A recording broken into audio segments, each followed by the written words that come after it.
Bagaimana jika seseorang melihat kebenaran dengan matanya sendiri, mendengar mukjizat dengan telinganya sendiri, namun tetap memilih untuk menentangnya? Inilah kisah tentang seorang paman Nabi yang lebih memilih kesombongan dan hawa nafsu, hingga namanya diabadikan dalam Al-Quran sebagai simbol kerugian. Bayangkan, ia bukan orang asing. Ia tumbuh bersama Nabi, mengenal kejujurannya sejak kecil, tahu bahwa Muhammad tidak pernah berdusta. Ia menyaksikan sendiri bagaimana kata-kata Nabi mengguncang hati manusia, bagaimana ajaran tauhid perlahan mengubah wajah Mekah. Namun alih-alih tunduk, hatinya justru membara oleh amarah dan gengsi.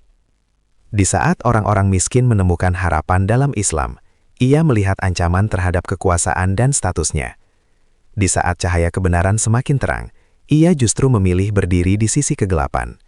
Bukan karena ia tidak tahu, tetapi karena ia tidak mau merendahkan egonya. Ini bukan sekedar kisah penolakan. Ini adalah tragedi tentang kesombongan yang mengalahkan nurani. Tentang bagaimana hawa nafsu bisa membutakan seseorang hingga rela menukar keselamatan akhirat demi harga diri dunia yang fana. Dan lebih mengejutkan lagi, namanya disebut secara langsung dalam wahyu ilahi sebagai peringatan sepanjang zaman. Assalamualaikum warahmatullahi wabarakatuh. Selamat datang kembali di channel Cakis, tempat kita menyelami kisah-kisah sejarah Islam yang bukan hanya menggugah hati, tetapi juga menggetarkan iman. Di sini, kita tidak sekadar bercerita, kita belajar, kita merenung, dan kita bercermin pada perjalanan orang-orang sebelum kita. Hari ini, kita akan membuka lembaran kisah yang sangat keras, sangat tegas, dan penuh peringatan. Kisah tentang seseorang yang begitu dekat dengan Rasulullah, namun justru menjadi musuh paling lantang. Kisah yang namanya tidak hanya tercatat dalam sejarah, tetapi diabadikan langsung dalam Al-Quran sebagai simbol kerugian dan kesombongan. Saudaraku, sebelum kita mulai, mari sejenak kita luruskan niat. Semoga kisah ini bukan sekadar menambah pengetahuan, tetapi juga melembutkan hati kita. Semoga Allah menjaga kita dari sifat sombong, dari kerasnya hati, dan dari memilih hawa nafsu dibanding kebenaran. Amin ya Rabbal Alamin. Dan untuk kalian yang selalu setia mendukung channel Cakis, semoga Allah membalas setiap waktu yang kalian luangkan untuk belajar agama dengan pahala yang berlipat ganda, melapangkan rezeki kalian, menguatkan iman kalian, dan menjaga keluarga kalian dalam lindungannya. Amin. Jika kalian ingin terus mendapatkan kisah-kisah penuh hikmah seperti ini, jangan lupa tekan tombol subscribe sekarang juga. Aktifkan lonceng notifikasinya, dan bagikan video ini agar semakin banyak saudara kita yang bisa mengambil pelajaran darinya. Karena satu kisah bisa jadi mengubah satu hati. Dan satu hati yang berubah bisa mengubah satu kehidupan. Di tengah hiruk-pikuk kota Mekah yang tak pernah benar-benar tidur, berdirilah seorang lelaki dari kabilah paling terpandang di Jazirah Arab. Namanya dikenal luas, wajahnya memancarkan wibawa, hartanya melimpah, dan pengaruhnya tak terbantahkan. Dialah Abu Lahab, paman kandung dari Muhammad. Nama aslinya adalah Abdul Uzza bin Abdul Muttalib, namun masyarakat lebih mengenalnya sebagai Abu Lahab, bapak api yang menyala. Julukan itu diberikan bukan karena kemarahannya, tetapi karena wajahnya yang kemerah-merahan dan tampan bercahaya. Ia adalah simbol kemapanan Quraisy, kaya, terhormat, berdarah bangsawan, dan memiliki jaringan dagang yang luas. Bayangkan suasana Mekah saat itu. Ka'bah berdiri kokoh sebagai pusat spiritual sekaligus ekonomi. Berhala-berhala memenuhi sekelilingnya. Para pedagang datang dari berbagai kabilah, membawa rempah, kain, dan logam mulia. Di tengah atmosfer itu, Abu Lahab bukanlah orang biasa. Ia bagian dari lingkar inti kekuasaan. Suaranya diperhitungkan, pendapatnya didengar. Namun ada satu fakta yang membuat kisah ini begitu mengguncang. Ia bukan sekadar tokoh Quraisy, ia adalah keluarga dekat Nabi. Ia menyaksikan langsung masa kecil Muhammad. Ia tahu kejujuran beliau. Ia mengenal gelar Al-Amin yang disematkan masyarakat kepada keponakannya itu. Ia tidak pernah mendengar Muhammad berdusta, tidak pernah melihatnya berkhianat. Lalu mengapa ketika wahyu pertama turun, ketika kalimat La ilaha illallah mulai menggema, justru ia yang berdiri paling depan untuk menentang? Mari, kita mundur sejenak ke momen yang menentukan itu. Suatu hari, Rasulullah Shallallahu Alaihi Wasallam berdiri di Bukit Syafa. Beliau memanggil seluruh kabilah Quraisy. Orang-orang berdatangan, penasaran. Di antara mereka berdiri Abu Lahab, paman yang memiliki hubungan darah, sekaligus kebanggaan keluarga. Rasulullah Shallallahu Alaihi Wasallam bertanya, "Jika aku kabarkan bahwa di balik bukit ini ada pasukan yang siap menyerang kalian, apakah kalian akan mempercayaiku?" Mereka menjawab, "Kami tidak pernah mendapati engkau berdusta." Kalimat itu adalah pengakuan publik, pengakuan atas integritas yang tak terbantahkan. Lalu Nabi menyampaikan peringatan tentang azab Allah dan seruan tauhid. Disitulah segalanya berubah. Di tengah kerumunan yang terdiam, satu suara memecah suasana. Suara yang bukan berasal dari musuh jauh, melainkan dari keluarga sendiri. "Tabban laka, celaka engkau. Untuk inikah kau mengumpulkan kami?" Itulah kalimat Abu Lahab. Kalimat yang kelak dijawab langsung oleh Allah dalam wahyunya. Di detik itu, bukan sekadar penolakan yang terjadi. Ada sesuatu yang lebih dalam. Benturan antara kebenaran dan gengsi, antara cahaya dan ego, antara iman dan harga diri dunia. Abu Lahab memahami konsekuensi dakwah tauhid. Jika masyarakat Mekah meninggalkan berhala, maka sistem sosial dan ekonomi yang selama ini menopang kekuasaan Quraisy akan goyah. Ka'bah bukan lagi pusat ratusan berhala. Ritual-ritual lama akan ditinggalkan, dan itu berarti ancaman terhadap statusnya. Apakah ia tidak tahu kebenaran? Ia tahu. Apakah ia ragu pada kejujuran Muhammad Shallallahu Alaihi Wasallam? Tidak. Lalu apa yang membuatnya memilih berdiri sebagai penentang? Jawabannya perlahan mulai terlihat. Kesombongan yang terselubung dalam kehormatan. Sebagai bangsawan Quraisy, menerima dakwah berarti mengakui bahwa selama ini ia dan leluhurnya berada dalam kesesatan. Itu bukan sekadar perubahan keyakinan. Itu adalah pukulan terhadap identitas, terhadap harga diri, terhadap tradisi yang ia banggakan. Dan disitulah ujian terbesar manusia sering terjadi. Bukan ketika kebenaran tidak jelas, tetapi ketika kebenaran begitu jelas hingga ego merasa terancam. Sejak hari itu, sikap Abu Lahab berubah drastis. Ia tidak lagi sekadar paman. Ia menjadi simbol perlawanan internal. Ia mengikuti Nabi ke pasar-pasar, memperingatkan orang-orang agar tidak mendengar ajaran beliau. Ia memanfaatkan pengaruhnya untuk merusak reputasi keponakannya sendiri. Bayangkan betapa ironisnya.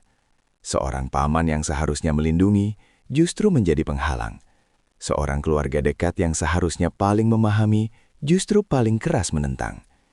Dan yang membuat kisah ini semakin menegangkan adalah satu hal. Allah tidak membiarkan peristiwa ini berlalu begitu saja.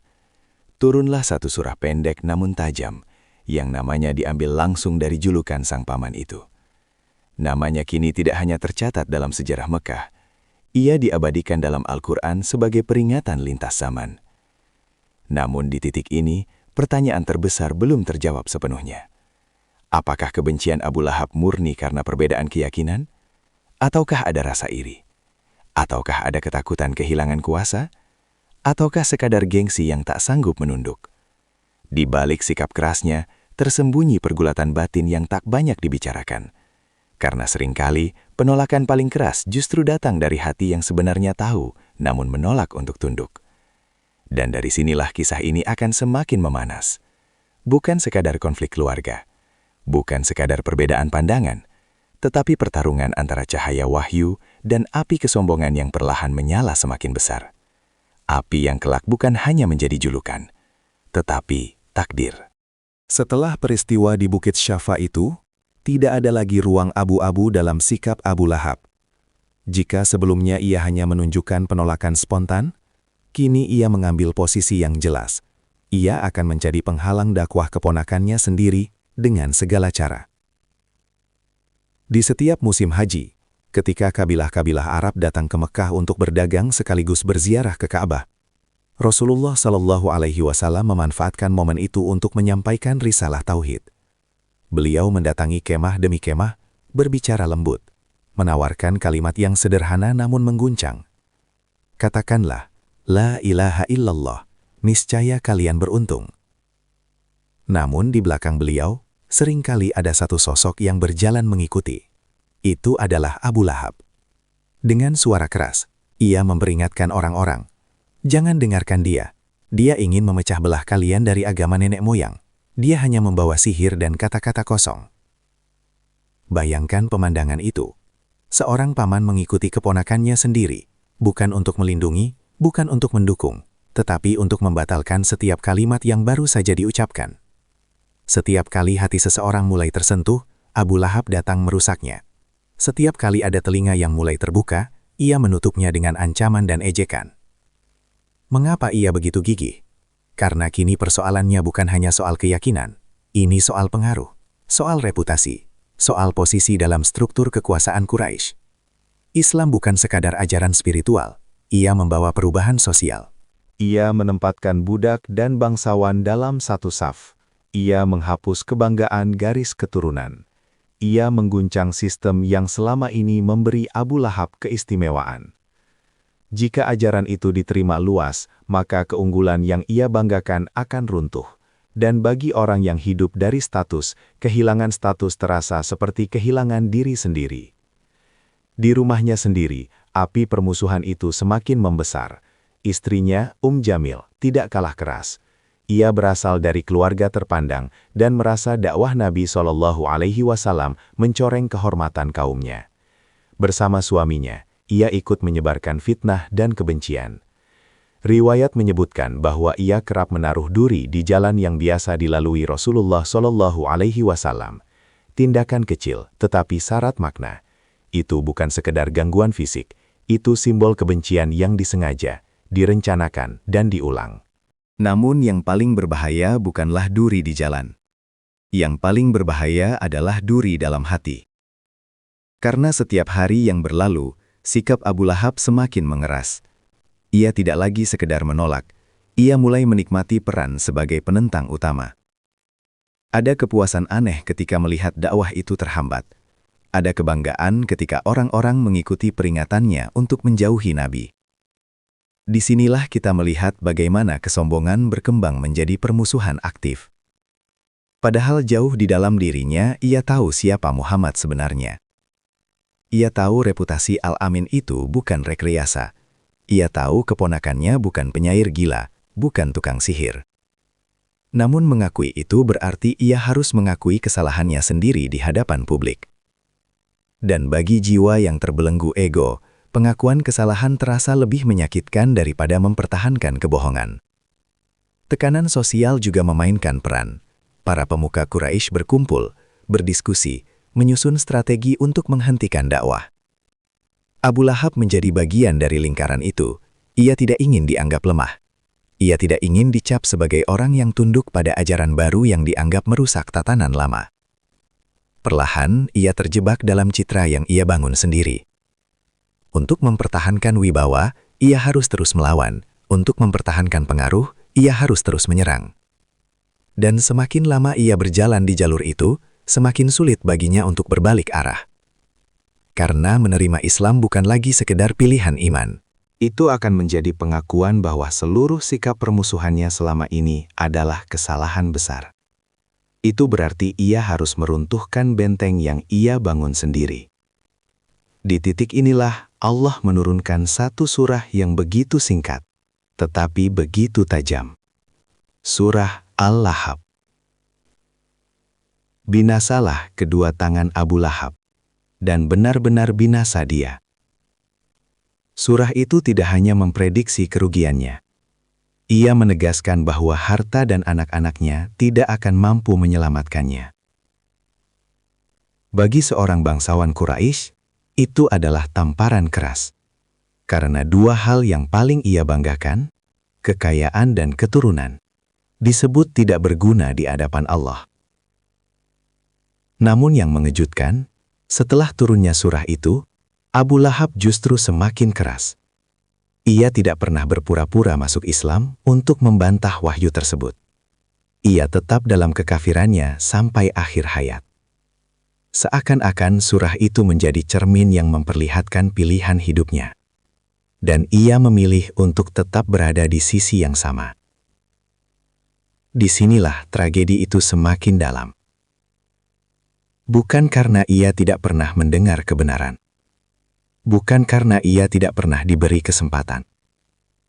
Tetapi karena setiap kesempatan yang datang, ia jawab dengan penolakan yang lebih keras. Dan api yang dulu hanya julukan di wajahnya, kini mulai menyala di dalam hatinya. Ada satu fase dalam kehidupan manusia yang paling berbahaya. Bukan ketika ia melakukan kesalahan, bukan ketika ia menolak kebenaran, tetapi ketika ia terlalu lama mempertahankan penolakannya, hingga hatinya tak lagi peka. Di titik inilah kisah Abu Lahab memasuki babak paling tragis. Setelah turunnya surah Al-Lahab, seluruh Mekah tahu bahwa wahyu telah menyebut namanya secara langsung. Bayangkan dampaknya. Di tengah masyarakat Arab yang sangat menjaga kehormatan dan reputasi, disebut secara spesifik dalam wahyu sebagai orang yang binasa, adalah sesuatu yang mengguncang. Secara logika manusia, ini adalah kesempatan emas untuk membantah. Jika Abu Lahab pura-pura masuk Islam saja, maka orang-orang akan berkata, "Lihat, wahyu itu salah, ia tidak binasa, ia justru beriman."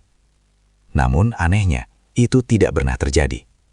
Ia tetap dalam kekafirannya, tetap keras, tetap menentang. Seakan-akan ada sesuatu yang mengikat jiwanya terlalu kuat untuk berbalik arah.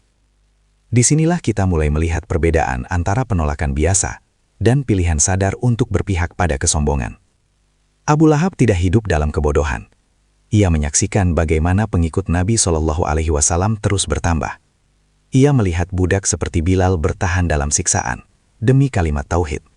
Ia melihat orang-orang yang dulu lemah menjadi kuat karena iman. Ia melihat perubahan karakter yang nyata. Namun setiap bukti yang seharusnya melunakkan hati, justru ia tafsirkan sebagai ancaman. Kenapa? Karena jika Islam benar, maka seluruh sikap permusuhannya selama ini salah. Dan mengakui itu berarti menghancurkan citra dirinya sendiri. Ego manusia memiliki mekanisme pertahanan yang kuat. Ketika kita sudah terlalu jauh berjalan di satu arah, seringkali kita memilih terus berjalan meski tahu itu salah, daripada harus mengakui kesalahan di tengah jalan.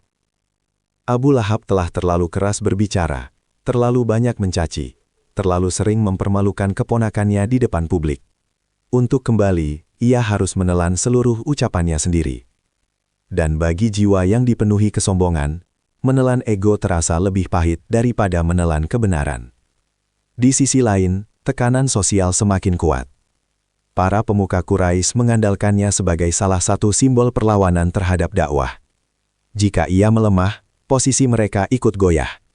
Ia menjadi bagian dari narasi besar, mempertahankan tradisi nenek moyang. Padahal, di balik semua itu, ada satu fakta yang tak bisa ia hapus. Muhammad adalah keluarganya sendiri. Bayangkan konflik batin itu. Setiap kali ia menghina Nabi, ia sedang menghina darah dagingnya sendiri. Setiap kali ia menyebarkan fitnah, ia sedang menyerang orang yang ia kenal sejak kecil. Namun, ketika hati telah tertutup, hubungan darah pun tak lagi menjadi jembatan. Al-Quran sering menggambarkan kondisi seperti ini sebagai hati yang terkunci. Bukan karena Allah tidak memberi petunjuk, tetapi karena manusia itu sendiri memilih untuk menutup pintunya berulang kali. Semakin sering ia menolak, semakin keras hatinya. Semakin keras hatinya, semakin sulit ia menerima. Inilah spiral yang mematikan. Dan di tengah semua itu, Rasulullah SAW tetap bersabar. Tidak ada balasan caci maki dengan caci maki. Tidak ada pembalasan dendam. Hanya dakwah yang terus berjalan meski rintangan datang dari keluarga sendiri. Setiap hari Abu Lahab melihat keteguhan itu. Setiap hari ia menyaksikan bahwa Nabi tidak mundur, tidak goyah, tidak membalas dengan kebencian yang sama. Namun, alih-alih luluh, ia justru semakin marah. Karena kesabaran itu menjadi cermin, dan cermin seringkali menyakitkan bagi orang yang tak ingin melihat dirinya sendiri. Lalu datanglah Perang Badar. kaum Quraisy mengalami kekalahan besar. Banyak pemuka mereka terbunuh. Itu adalah pukulan telak terhadap kebanggaan Mekah. Abu Lahab sendiri tidak ikut berperang, tetapi ia merasakan dampaknya. Kekalahan itu mengguncang mental kaum Quraisy. Narasi bahwa Muhammad hanyalah orang lemah mulai runtuh. Di titik ini, sebenarnya pintu taubat masih terbuka. Hatinya masih berdetak, nafasnya masih berjalan. Namun tidak ada tanda-tanda ia ingin berubah. Seakan-akan ia telah mengambil keputusan final dalam hidupnya. Apapun yang terjadi, ia tidak akan tunduk. Dan disinilah kita melihat makna terdalam dari memilih jalan iblis. Iblis bukan sekedar makhluk yang menolak sujud. Ia adalah simbol kesombongan yang menolak kebenaran meski tahu kebenaran itu nyata. Abu Lahab tahu siapa Muhammad. Ia tahu integritasnya. Ia tahu perubahan yang dibawa Islam bukan kebohongan. Namun ia lebih memilih mempertahankan harga diri dunia. Pilihan itu mungkin terlihat kuat di permukaan, tegas, konsisten. Tetapi di sisi lain, itu adalah tanda hati yang sudah terkunci dari dalam. Karena yang paling menyedihkan bukanlah orang yang belum pernah mendengar kebenaran. Yang paling menyedihkan adalah orang yang mendengarnya berulang kali, lalu memilih untuk memalingkan wajah. Dan dari sinilah kisahnya bergerak menuju akhir yang tak bisa dihindari. Api yang dulu hanya ada dalam julukan, kini mulai mendekati kenyataan.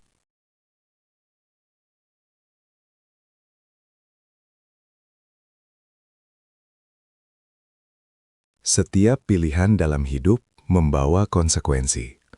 Ada yang datang perlahan, ada yang datang seperti badai. Dan bagi Abu Lahab, konsekuensi itu datang dalam bentuk yang sunyi, menyakitkan, dan memalukan. Setelah kekalahan Quraisy di Perang Badar, suasana Mekah berubah. Kota yang dulu penuh percaya diri, kini diselimuti kecemasan. Banyak tokoh besar tumbang, wibawa yang selama ini dibanggakan mulai retak. Di tengah keguncangan itu, Abu Lahab merasakan pukulan yang tidak hanya bersifat politik, tetapi juga psikologis. Ia tidak ikut berperang, ia memilih tetap tinggal di Mekah. Namun kabar kekalahan itu seperti api yang menyambar harga dirinya. Orang-orang membicarakannya, beberapa menyalahkan kepemimpinan Quraisy. Ada yang mulai diam-diam bertanya-tanya tentang kebenaran Muhammad SAW. Bagi Abu Lahab, ini bukan sekedar berita kekalahan, ini ancaman terhadap narasi yang selama ini ia pertahankan, bahwa Muhammad hanyalah pembawa ajaran lemah yang akan segera padam. Namun yang terjadi justru sebaliknya, Islam tidak padam, ia tumbuh. Di tengah keguncangan itu, tubuh Abu Lahab mulai menunjukkan tanda-tanda aneh. Ia terkena penyakit yang oleh sebagian riwayat disebut sebagai penyakit adasa, semacam wabah atau infeksi kulit yang menjijikkan, membuat tubuhnya bernanah dan berbau busuk. Orang-orang mulai menjauh. Bayangkan kontrasnya, lelaki yang dulu berjalan dengan angkuh di pasar-pasar Mekah, yang suaranya lantang dan ditakuti, kini terbaring dalam kesakitan. Harta yang ia banggakan tidak mampu mengusir penyakit. Anak-anak yang ia banggakan tidak mampu mengangkat penderitaannya. Dan yang paling menyakitkan, masyarakat mulai takut mendekat. Penyakit itu dianggap menular. Ia diisolasi bukan oleh keputusan resmi, tetapi oleh rasa takut dan jijik. Inilah awal dari penggenapan janji dalam surah Al-Lahab. Tidaklah berguna baginya hartanya dan apa yang ia usahakan. Harta tidak berguna. Pengaruh tidak berguna. Garis keturunan tidak berguna. Hari-hari terakhirnya diwarnai kesunyian. Tidak ada lagi kerumunan yang mendengar ucapannya. Tidak ada lagi pengikut yang membanggakan perlawanan. Yang ada hanya tubuh yang melemah dan reputasi yang mulai runtuh. Dan ketika kematian datang, ia datang tanpa kemuliaan. Riwayat menyebutkan bahwa jasadnya dibiarkan selama beberapa hari. Anak-anaknya sendiri takut mendekat karena khawatir tertular penyakit. Bau menyengat memenuhi rumahnya. Akhirnya, orang-orang mendorong tubuhnya dengan kayu dari kejauhan ke dalam sebuah lubang. lalu melemparinya dengan batu hingga tertutup tanah. Tidak ada prosesi kehormatan. Tidak ada ratapan panjang. Tidak ada kemuliaan yang mengiringi kepergiannya. Sungguh ironis. Lelaki yang begitu menjaga harga diri dan reputasi, berakhir dalam kondisi yang justru meruntuhkan semua itu.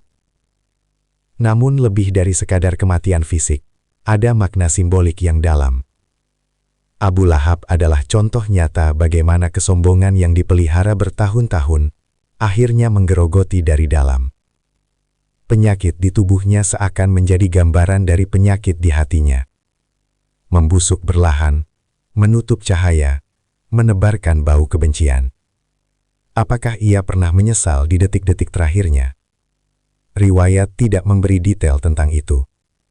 Yang jelas, ia wafat dalam keadaan yang sama seperti pilihannya. Menolak. Disinilah tragedi itu mencapai puncaknya. Bukan karena ia miskin. Bukan karena ia kalah dalam perang. Tetapi karena ia mati tanpa pernah menundukkan hati kepada kebenaran yang sudah ia kenal sejak awal.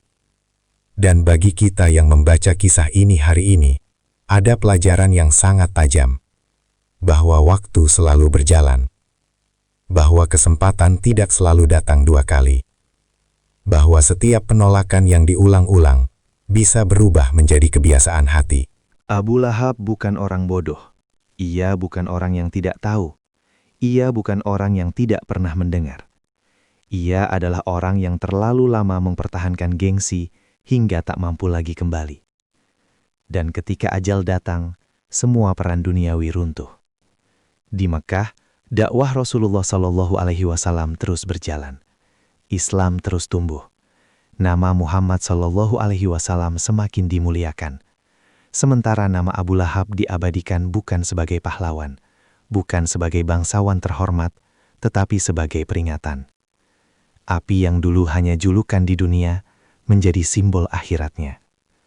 Dan disinilah kisah itu selesai. Bukan dengan sorak kemenangan, tetapi dengan sunyi yang penuh makna. Karena pada akhirnya, setiap manusia akan berdiri sendiri di hadapan Allah. Tanpa harta, tanpa pengaruh, tanpa gelar.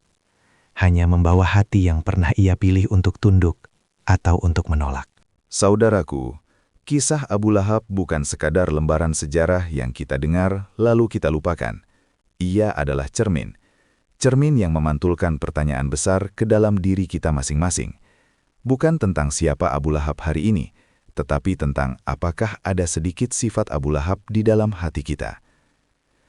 Berapa kali kita sudah mendengar kebenaran, tetapi menundanya? Berapa kali kita tahu mana yang benar, tetapi gengsi untuk mengakuinya? Berapa kali ego membuat kita mempertahankan kesalahan hanya karena takut terlihat kalah? Abu Lahab tidak binasa karena ia tidak tahu. Ia binasa karena ia menolak tunduk. Dan itulah pelajaran paling dalam dari kisah ini, bahwa yang menghancurkan manusia bukan kurangnya bukti, tetapi kerasnya hati. Hari ini kita mungkin tidak berdiri di Bukit Syafa. Kita mungkin tidak berhadapan langsung dengan Nabi SAW. Tetapi setiap hari, Allah mengirimkan pengingat dalam hidup kita, melalui nasihat, melalui ujian, melalui ayat-ayat yang kita dengar. Pertanyaannya sederhana, ketika kebenaran datang, kita memilih apa? Semoga Allah melembutkan hati kita sebelum ia mengeras. Semoga Allah menjaga kita dari kesombongan yang halus namun mematikan. Semoga Allah memberi kita keberanian untuk mengakui kesalahan sebelum ajal menutup kesempatan. Amin ya Rabbal Alamin. Terima kasih sudah menyimak kisah ini hingga akhir. Jika kisah ini menyentuh hati kalian, jangan biarkan ia berhenti di sini. Bagikan kepada orang-orang yang kalian sayangi. Tekan tombol like sebagai dukungan agar dakwah dan kisah-kisah penuh hikmah ini terus menyebar. Dan jangan lupa subscribe channel Cakis serta aktifkan lonceng notifikasinya, agar kalian tidak ketinggalan kisah-kisah berikutnya yang insya Allah akan semakin membuka mata dan hati kita. Karena satu kisah bisa menjadi sebab satu taubat, dan satu taubat bisa mengubah satu takdir kehidupan. Wassalamualaikum warahmatullahi wabarakatuh.